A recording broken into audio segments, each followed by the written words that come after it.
విశాఖ ఉక్కు రోజురోజుకి దయనీయమైన పరిస్థితుల్లోకి దిగజారుతోంది. ఏ క్షణం ఏ వార్త వినాల్సి వస్తుందో అన్న భయం వెంటాడుతోంది. విశాఖ ఉక్కును ప్రైవేట్ పరం చేయడానికి కేంద్రం గత వారం రోజులుగా రహస్య మంతనాలు జరుపుతూనే ఉంది. అయినా రాష్ట్రంలోని కూటమి ప్రభుత్వంలో ఎటువంటి చలనం లేదు. ఎన్నికల ముందు విశాఖ ఉక్కును రక్షిస్తాం అంటూ ఊకదంపుడు ఉపన్యాసాలు చేసి అత్యధిక మెజారిటీతో గెలిచిన నాయకులు ఏమైపోయారో తెలియడం లేదు.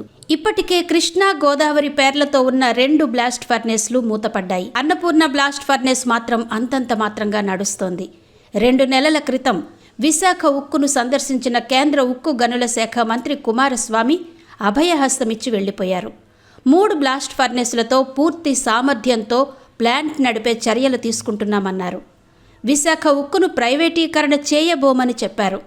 కానీ గత వారం రోజులుగా జరుగుతున్న పరిణామాలను చూస్తుంటే ఉక్కు తెలుగు ప్రజల చేతుల్లో నుంచి జారిపోతున్నట్టే అర్థమవుతోంది. ఎడతెరిపి లేకుండా ఢిల్లీలో రహస్య చర్చలు జరిగిపోతున్నాయి. 2500 మంది ఉద్యోగులకు ఉన్న పళంగా వీఆర్ఎస్ ఇచ్చి పంపేయాలని, 3000 మంది కాంట్రాక్టు కార్మికుల్ని పీకేయాలని, మరో 500 మంది ఉద్యోగుల్ని డెప్యుటేషన్పై ఛత్తీస్గఢ్ పంపాలని నిర్ణయం తీసేసుకున్నారని బలమైన వార్తలొస్తున్నాయి. ఇప్పటికీ ఉద్యోగాలు దక్కని నిర్వాసితుల పరిస్థితి అయోమయంగా ఉంది. ఈ కాంట్రాక్ట్ లేబర్గా ఉద్యోగాలు పొందిన కొద్ది మందికి కూడా ఇప్పుడు ఉపాధి పోయింది. ఇటువంటి వాతావరణంలో ఉక్కు భవితవ్యం ఏంటి అన్న ప్రశ్న అందరిలో మిగిలిపోయింది. కేంద్రం వేస్తున్న పాచికల్ని చూస్తుంటే ప్రైవేటీకరణకు మార్గం సుగమం చేసేదిగా ఉందని ఎవరైనా ఇట్టే చెప్పేయగలరు. కానీ మన నాయకులు, ముఖ్యంగా విశాఖలో ఎన్నికైన నాయకులు ఇప్పటికీ నోరు విప్పడం లేదు. విశాఖ ఉక్కు సజావుగా నడవాలంటే అందుకు 3 ఏళ్లు మారటోరియం ఇస్తే చాలు. ప్రతి నెల వడ్డీ రూపేణా 160 కోట్ల రూపాయలు ఉక్కు బ్యాంకులకు చెల్లిస్తోంది.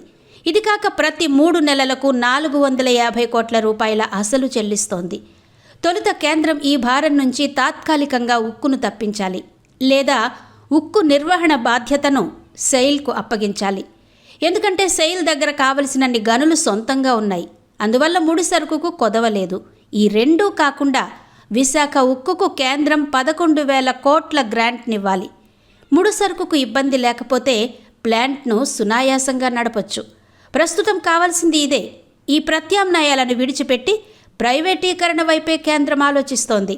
విశాఖ ఉక్కు విషయంలో కేంద్రం ఎటువంటి తప్పుడు నిర్ణయం తీసుకున్నా అందుకు రాష్ట్రంలో అధికారంలో ఉన్న కూటమి ప్రభుత్వమే మూల్యం చెల్లించుకోవాల్సి వస్తుంది. ఇప్పటికైనా కూటమి ప్రభుత్వం మోదీ మొండితనాన్ని వ్యతిరేకించి 32 మంది బలిదానం వల్ల వచ్చిన విశాఖ ఉక్కును రక్షించుకోవలసిన బాధ్యత ఉంది. లేదంటే ఏపీలో కూటమి ప్రభుత్వం తన మనుగడనే కోల్పోయే ప్రమాదం పొంచి ఉందని గ్రహించాలి.